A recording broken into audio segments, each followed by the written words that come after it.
How important is feeding the crew? Oh yeah. Oh. I just hadn't gotten to it.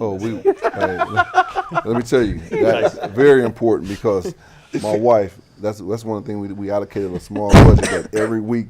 This is how much we're gonna spend on food because you gotta feed them. I worked with a friend of mine on a movie, and oh my God, you wouldn't believe some of the things he fed people. And lobster. That's the worst. Cold bagels in a bag. Oh, It was horrible. so you can't do that. I mean, there's a lot of things that even professionals will be like, I'll work the 12 to 14 hour day as long as you feed me well. Mm-hmm. Definitely feed them. My wife definitely fed them well. So yeah, it took grocery out of my refrigerator sometimes, but we fed them. Yeah, I mean, like you know how important that is, right? Oh, I yeah, mean, it's huge. for you, it's like, I mean, do you do both full meals and craft services, or what do you do? Both, yeah. I mean, The answer you is have yes. to. You got to keep food around and water, hydration, all that. I think it's this interesting gap though between people, who are established and people who are starting out. I think starting out people have a way higher tolerance for pizza every day, and people. I mean, this is like This is real. This was a real second shoot we did. I worked with phenomenal established talent, and I really offended them because I didn't have the right amount of the right kind of food. So what did you get? It was like pizza and I think chicken. I think I can't.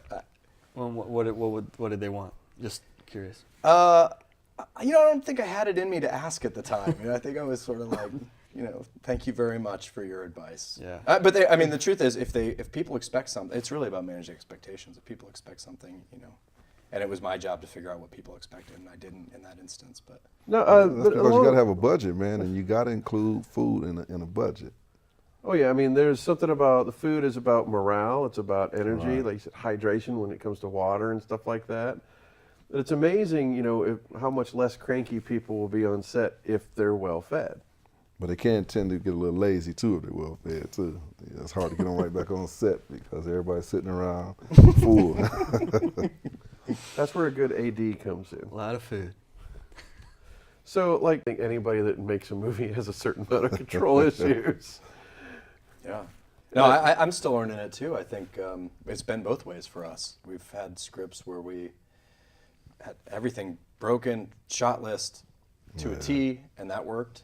And then there are times when we thought we had it all locked down, and then you get into set, you get on set, and then you get better ideas, or they seem better at the time, and you go with it. Oh, I agree. I mean, even the short that we did this year for the 48, we had one written. It was 7:30. We decided to pitch it because we weren't feeling it, and we rewrote the script that we shot that day. Oh my gosh! Wow. In the one. So yeah, all the actors were supposed to come at 8 in the morning, 7:30. We called them to 10, and rewrote the script in an hour and a half. Actually, we were kind of piecing it together throughout the night before because we had someone threw the idea out, and we were like, oh, this would be funny. So, which leads me to this is if everyone's not on board, even if it's just like one person writing the script or a collaboration, if everyone's not on board, scrap it and just go with your heart, go with the gut, which kind of works with the 48, but if you have all the time to do whatever you want in the script, it doesn't really apply to that. So I was really lucky. I knew Joe, my partner, and we built crew out initially between people I knew and he knew. But I wonder about, for all you guys, have you continued to add to your team? I mean, this is something we've been really purposeful about on our team. What we do is find people that we think are better than us and that we really admire, and then say, hey, would you work with us so we can learn from you? How do you find people in this day and age? Like you were talking about groups like the Mid-Ohio Filmmakers Association or Indie Club Columbus. It's like Columbus has a couple groups, but Craigslist. Get some really exciting stuff. Yeah, great stuff. Material. When you're doing film work, I think it's really important to get experienced people and have less experienced people apprenticing with them. Yeah, no, I agree. I mean, I'm kind of like you. Started with a core group of people, And then, you know, we just want to keep adding to the mix people that are really passionate and on the same wavelength as us, I guess. That's the key, passion. Yeah. Yeah. Because we lose people all the time. You get people and you lose people. You get new people, you lose. Why other do you people. lose people? I mean, what is it that happens? Me myself personally, I just think that everybody wants the glamour of making a movie, but they don't understand that 12 and 16 hours behind it, and so people have to walk on. Well, I gotta go and, you know, take my kid to the soccer game. Well, you knew we were shooting this weekend, because they don't have the same passion and same drive. I think that's just one my of experience with it. the, I mean, I think that's one of the you know, the negatives of being in Columbus as opposed to New York or Los Angeles, where you have like a plethora of people that know what it's about and they're really dedicated. Like so you're saying, some people, they've got day jobs and they're just doing this for fun. They want to get involved, and then they realize, oh man, this day is so I got to get home. So yeah, I think that's definitely one of the drawbacks. I like what Vic said. We say we're a collaborative team. We all work together, but we know who ultimately makes the decisions. And if it comes down to a deadlock where people have some idea and we just need to move forward, I'll make the decision. Mm-hmm. And then what I say to them is like, then you can be mad at me. That's fair.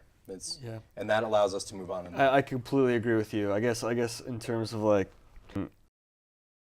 on that wavelength, too many cooks in the kitchen. If you don't clarify who's who and who's what, you can be a collaboration, but knowing who's doing what part is huge. Because I've definitely been on projects where too many cooks in the kitchen, and I just feel like that's when the team chemistry just falls apart and the final product is just garbage. Yeah, and it's not just stops you in the production.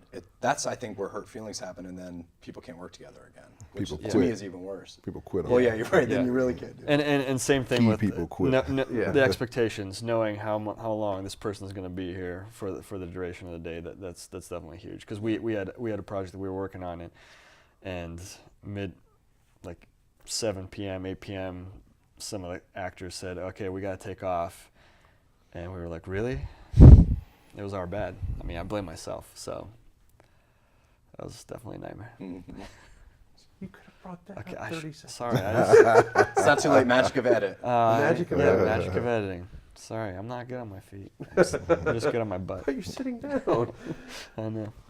Worst thing in the world I see all the time is people throwing on the word producer without any definition of what that job entails. Like, oh, I want you to be my producer.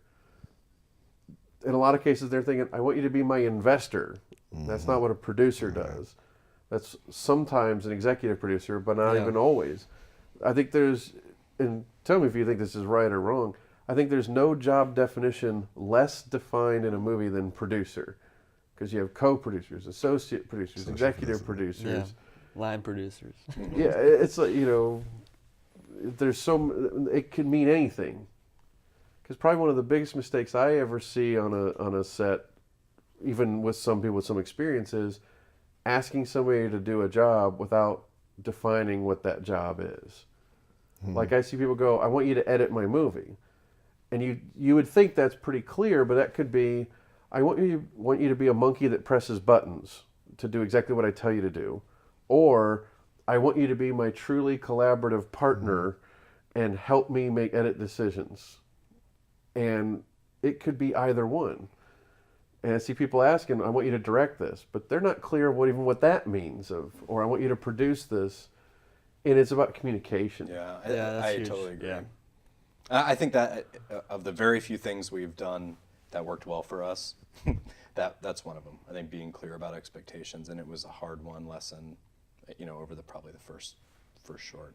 I agree with, you know, unless your friends are kind of in the business and they take it seriously and they're with you on the project, having a bunch of friends for crew or for actors, it definitely can get in the way, especially with, I think they kind of start judging you almost, and they don't take you seriously. So if you're trying to get things done, it just totally gets in the way. Yeah, you're right. Well, I mean, this wraps up kind of the roundtable for first-time filmmaker advice. I want to thank everybody for coming. Thanks for having us. Thanks for having us. Thank you.